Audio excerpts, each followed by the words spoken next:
On August 3, 1990, a date that forever changed our understanding of European security, Italian Prime Minister Giulio Andreotti stood before Parliament and admitted the unthinkable. He confirmed that a secret armed organization had existed within Italy for decades, a network known as Gladio. This wasn't a fringe theory or a spy novel plot. It was a state-sanctioned clandestine army hidden in the shadows of the Cold War. But why did it take 40 years for the truth to surface? And more importantly, what had these soldiers been doing while the public remained in the dark? The archivist is here to peel back the layers of the official story, because once you open this door, there is no going back. What's usually overlooked here is that the foundation of Gladio wasn't born from malice, but from a very specific kind of post-war trauma. In the late 1940s, Western Europe watched the Iron Curtain descend with genuine terror. The fear was simple. If the Red Army rolled across the border, how would a defeated continent resist? To answer this, the CIA and British MI6 helped organize stay-behind networks. These were small, highly trained cells of civilians and soldiers who would remain behind enemy lines to conduct sabotage and guerrilla warfare. Let's stay with what's certain. The early documents describe these units as essential defensive tools. They were the ultimate insurance policy for national survival. However, the archivist must ask, how do you keep an army secret from its own parliament without it becoming a law unto itself? One explanation suggests these networks were noble safeguards for democracy. Another, more cynical view argues they were the seeds of a state within a state, accountable to no one but their foreign handlers. Both perspectives exist in the records, but as the decades passed, the line between defense and interference began to blur. For years, the secret remained intact. Then came Peteano. In 1972, a car bombing in this small Italian village killed 3 Carabinieri officers. For a decade, the official investigation blamed left-wing militants. But in 1984, Judge Felice Casson reopened the file and discovered something chilling.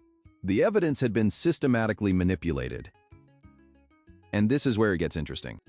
The trail led Casson not to leftists but to a neo-fascist named Vincenzo Vinciguerra. During his trial, Vinciguerra made a stunning claim. He admitted to the bombing but insisted he was protected by a vast hidden apparatus of the Italian state security services. He claimed he was part of a structure designed to prevent the country from drifting toward communism at any cost. What do we actually know? We know that Vinciguerra's testimony forced Casson to dig into the archives of the Italian military intelligence, where he finally found the word Gladio. Was Vinciguerra a lone fanatic trying to justify his crimes? Or was he truly a cog in a machine that used violence to steer national politics? The documents confirm the machine existed, but its exact role in the Peteano tragedy remains a point of fierce historical debate. If you had walked through the Italian countryside in the 1960s, you might have been standing right on top of a secret arsenal. These were called nasco, from the Italian word for hiding. These were buried containers filled with machine guns, ammunition, explosives, and radio equipment. According to declassified reports, there were at least 139 of these caches hidden in forests, cemeteries, and even church basements across Italy. But it wasn't just Italy. Similar caches were planted in Belgium, Germany, and the Netherlands. There was even a secret training base on the island of Sardinia, where gladiators practiced the dark arts of unconventional warfare. Let's stay with what's certain. The logistics of this operation were massive and required the cooperation of top-tier military officials. However, some historians argue these caches were purely for the stay-behind mission against Soviets. Others point to the fact that many caches went missing or were accessed by right-wing extremists during times of domestic unrest. The archivist notes a troubling pattern. When you bury weapons in a garden, you cannot always control who eventually digs them up. During the 1970s, Italy was paralyzed by the years of lead, a period of relentless political violence. This era gave birth to a terrifying concept, the strategy of tension. The idea was to commit acts of horrific violence and blame them on the political left. thereby frightening the public into demanding a more authoritarian, right-wing government.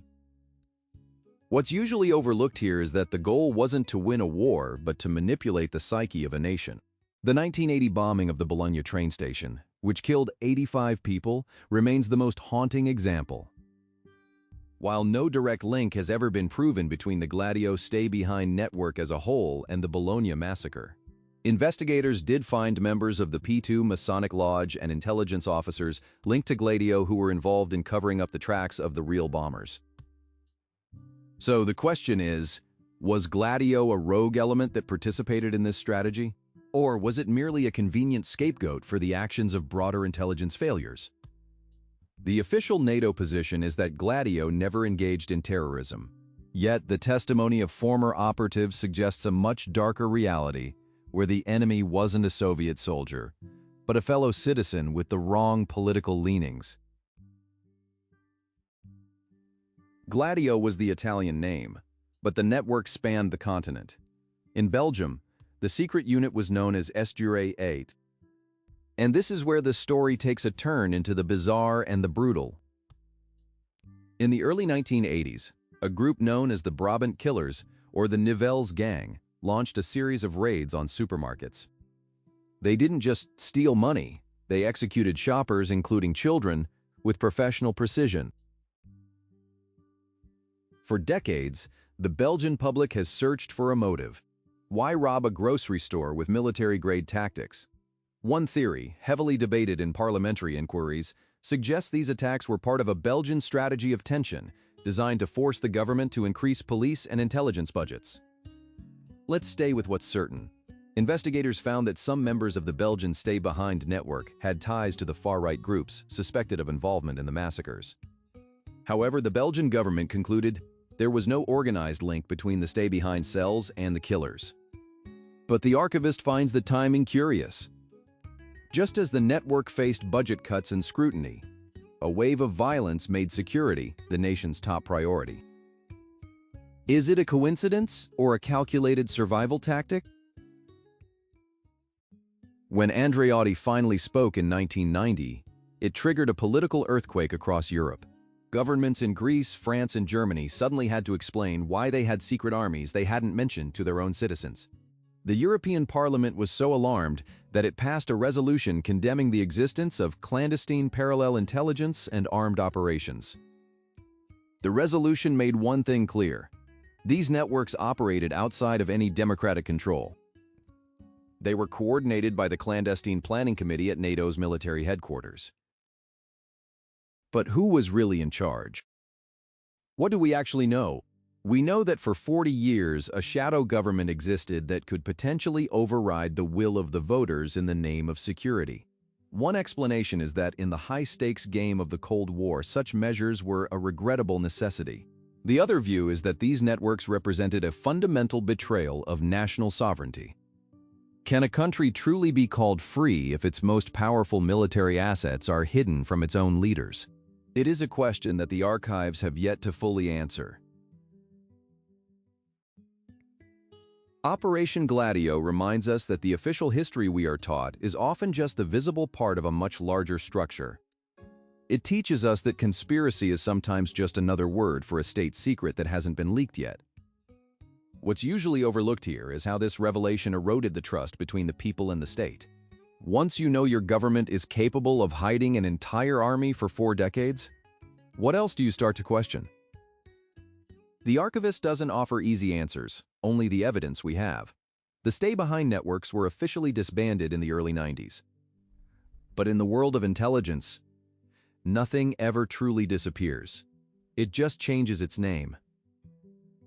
So, as we close this file, the question remains, if a similar network existed today, would we even know where to look? The archives are always growing, and the truth is often just one declassified document away. But for now, the shadow of Gladio remains a warning from a war that was never quite as cold as we were told. Thank you for joining me in the archives today.